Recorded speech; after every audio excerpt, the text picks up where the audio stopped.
बिस्मिल्लाहिर्रहमानिर्रहीम। अस्सलाम वालेकुम। उम्मीद है आप सब खैरियत से होंगे और मैं भी बिल्कुल ठीक ठाक हूँ, अल्लाह का शुक्र है। आज मैं फिर हाज़िर हूँ आपके पास एक नए व्लॉग के साथ। और ये व्लॉग मैंने शुरू किया है सुबह नाश्ते के टाइम से। ये बच्चों के स्कूल जाने का टाइम था और मैं बना रही थी उनका लंच। अगर बच्चे जो हैं वो नाश्ता अच्छे से करके जाएँ ना, तो फिर तो मैं उनको लंच में चिप्स बिस्किट वगैरह भी दे देती हूँ, क्योंकि बच्चे वैसे तो ये चीज़ें खाते ही हैं। तो अगर उन्हें लंच में भी दे दी जाए तो थोड़ी आसानी हो जाती है और इसमें कोई हर्ज भी नहीं है। लेकिन अगर बच्चे नाश्ता ना करके जाएँ ना, जैसे सुबह कभी उनका नहीं दिल चाह रहा होता, 2-4 लुकमे खाते हैं, तो फिर मैं कोई ना कोई सैंडविच वगैरह या इस तरह की कोई चीज़ देती हूँ लंच में। अगर चावल वगैरह बने हो ना तो वो भी दे देती हूँ। पुलाव या बिरयानी वगैरह हो तो वो शौक़ से ले जाते हैं। तो यहाँ पे मैंने स्लाइस के ऊपर लगाई थी फ्रेश क्रीम और उसे मैंने काट के तो ये उनके लंच बॉक्स में रख दिया था। तो बस ये उनका लंच तैयार हो गया था और इसके बाद मैंने बनाया था अपने लिए नाश्ता। और नाश्ते में मैंने बनाए थे आलू गोभी के पराठे। मैंने एक दिन पहले सालन बनाया था आलू गोभी का। तो जब भी मैं आलू गोभी का सालन बनाती हूँ ना, तो मैं थोड़ा ज़्यादा बनाती हूँ ताकि मैं उसके अगले दिन जो है नाश्ते में पराठे बना सकूँ। बहुत ही मज़े के लगते हैं, ख़ास तौर पर जो सालन बनाया होता है ना उसके पराठे बहुत मज़े के होते हैं।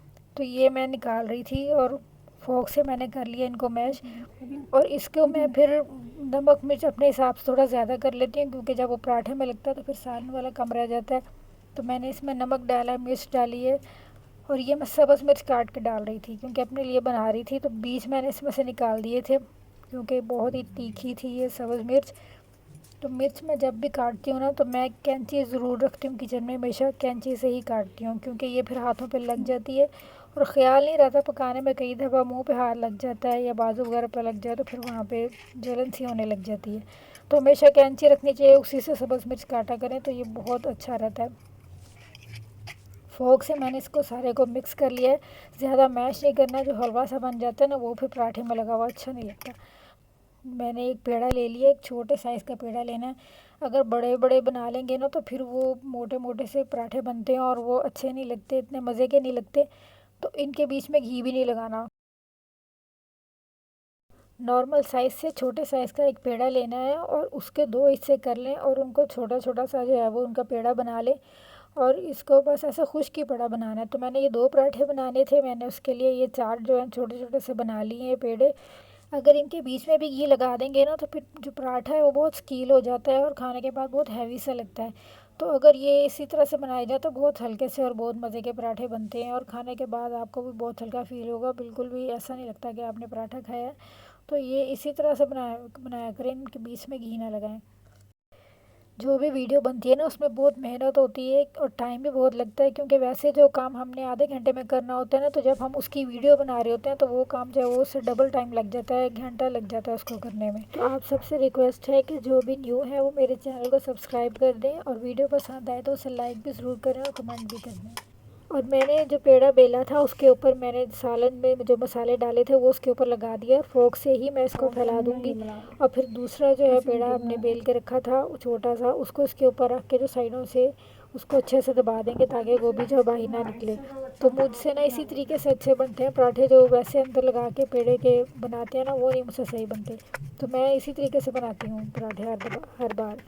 तो इसको अच्छे से बेल लिया और मैंने तवे पर डाल दिया और मैं जल्दी जल्दी कर रही थी कि मेरा काम जल्दी से हो जाए, क्योंकि अब मौसम चेंज हो रहा है ना, तो साथ ही गैस का भी जो मसला शुरू हो गया है और 10-11 बजे तक ना गैस जो है वो बहुत कम हो जाती है। लेकिन मेरे पकाते पकाते ही गैस जो थी ना आज और भी ज़्यादा कम हो गई थी। मैंने फिर ये नीचे वाले इसको चूल्हे पर रखा है इसमें। तो मैंने फिर ये जल्दी जल्दी पराठे बना के रखे ताकि नाश्ता करने के बाद ना मैं सुबह जल्दी से सालन भी बना लूँ, वरना बच्चों के आने का टाइम हो जाता है और सालन जो तैयार नहीं होता और फिर रोटियां तो उसकी गैस के ऊपर पकती नहीं है। खाने का टाइम पे गैस बहुत ही कम हो जाती है। तो मैं ये सालन की तैयारी कर रही थी। मैंने यहाँ पे निकाला है मक्खन। मैं बनाऊँगी ये चिकन और आलू का सालन जो है शोरबे वाला मक्खन के साथ, बहुत मज़े का बनता है। और मेरे बच्चे जो है वो बड़े शौक़ से देसी घी या मक्खन का जो सालन है वो खाते हैं। तो मैं जो अक्सर जो है ना जब मेरे पास मक्खन होता है ना तो मैं ज़रूर सालन में डाल के बना लेती हूँ। तो ये मैंने प्याज टमाटर अदरक लहसुन जो है उसको काट के कुकर में डाल के तो उसके ऊपर वेट लगा दिया था। जब भी शोरबे वाला सालन बना रहा हो ना तो हमेशा उसको कुकर में डाल के वेट लगा देना, तो 4 से 5 मिनट लगते हैं। तो इतना अच्छा गल जाता है ना कि जब आप उसका मसाला बनाने लगेंगे ना तो वो साथ साथ ही मैश होता जाएगा। اور بہت اچھا مسالہ بن جائے گا، بالکل بھی شوربے میں اس کی کوئی آپ کو پیاز وغیرہ تیار کرتا ہوا کچھ بھی نظر نہیں آئے گا۔ شوربے والا سالن نا میں ہمیشہ ایسے ہی بناتی ہوں۔ تو یہاں جو ہے مکھن سارا پگھل گیا تھا اور میں نے پھر اس میں یہ چکن ڈال دیا تھا، اور یہ میں نے نا کنڈی میں کوٹ لیا تھا زیرہ اور ثابت دھنیا۔ اس کو جب بھی یہ بھنا ہوا زیرہ اور ثابت دھنیا اس کو تازہ کوٹ کے کنڈی میں ڈالیں نا تو اس کی الگ ہی خوشبو آتی ہے، اور بہت اچھی خوشبو سارے گھر میں ایسے سالن کی پھیل گئی تھی نا کہ بہت ہی مزے کا لگ رہا تھا۔ اب اس میں نے باقی مسالے ڈال دیے، نمک مرچ اور ہلدی۔ تو بچوں کی وجہ سے میں ذرا مسالے کم ہی رکھتی ہوں، مرچ تیز نہیں رکھتی کیونکہ بچوں نے بھی کھانا ہوتا ہے۔ اور جب میں مسالہ بھون رہی ہوتی ہوں نا تو میں ساتھ ساتھ اس میں تھوڑا تھوڑا پانی ڈالتی جاتی ہوں، ایک چمچ 2 چمچ، جب لگتا ہے کہ نیچے لگنے لگا ہے سالن، کیونکہ ہم نے اسے بھولنا ہے، مسالے کو جلانا نہیں ہے، تو وہ ذرا ذرا سا پانی ڈالیں تو وہ بہت اچھا سا بھن جاتا ہے مسالہ۔ ناشتے کے بعد میں نے پہلے سالن بنانا شروع کر دیا، تو سالن بنانے کے بعد میں صفائی کروں گی۔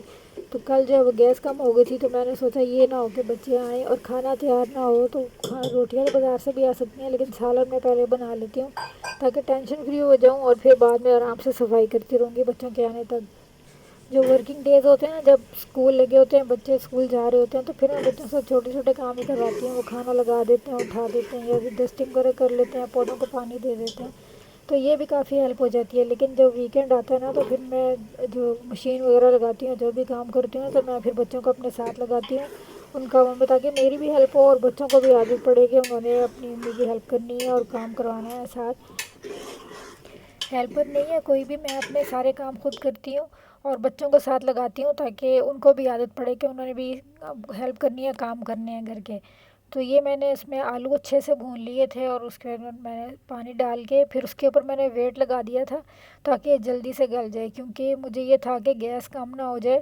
آج بھی موسم جو ہے وہ تھوڑے بادل سے تھے، اور جس دن بھی بادل وغیرہ ہونا تو گیس جو ہے وہ بہت جلدی چلی جاتی ہے، تو ویٹ لگا کے میں نے اسے جلدی سے گلا لیا تاکہ میں پھر فری ہو جاؤں اور باقی کے کام کر سکوں۔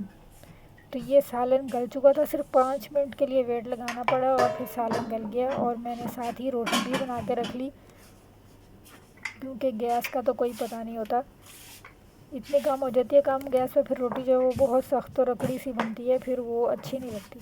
تو میں نے سوچا کہ میں ایک دفعہ فری ہو جاؤں کاموں سے، میں اپنی روٹی بھی بنا کے رکھ لیتی ہوں۔ آٹا جو ہے نا وہ میں چکی کا لیتی ہوں، تو جو چکی کا آٹا ہوتا ہے وہ براؤن آٹا ہوتا ہے، اور پھر بچے جو ہیں اس کی روٹی شوق سے کھاتے نہیں ہیں۔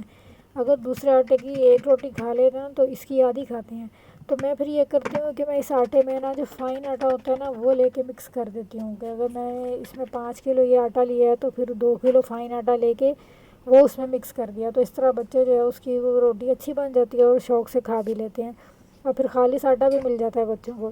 اور یہ سالن میں آپ کو دکھاؤں کتنا اچھا اس کا شوربہ تیار ہوا ہے، بالکل بھی دیکھیں اس میں کوئی بھی آپ کو ثابت کوئی چیز نہیں نظر آئے گی۔ ابھی میں آپ کو یہ ڈش آؤٹ کر کے دکھاتی ہوں پیالی میں کہ کتنا یہ مزیدار لگ رہا ہے اور کتنا اچھا اسموتھ اس کا ٹیکسچر ہے۔ ویڈیو پسند آئی تو لائک اور سبسکرائب کریں۔ اللہ حافظ۔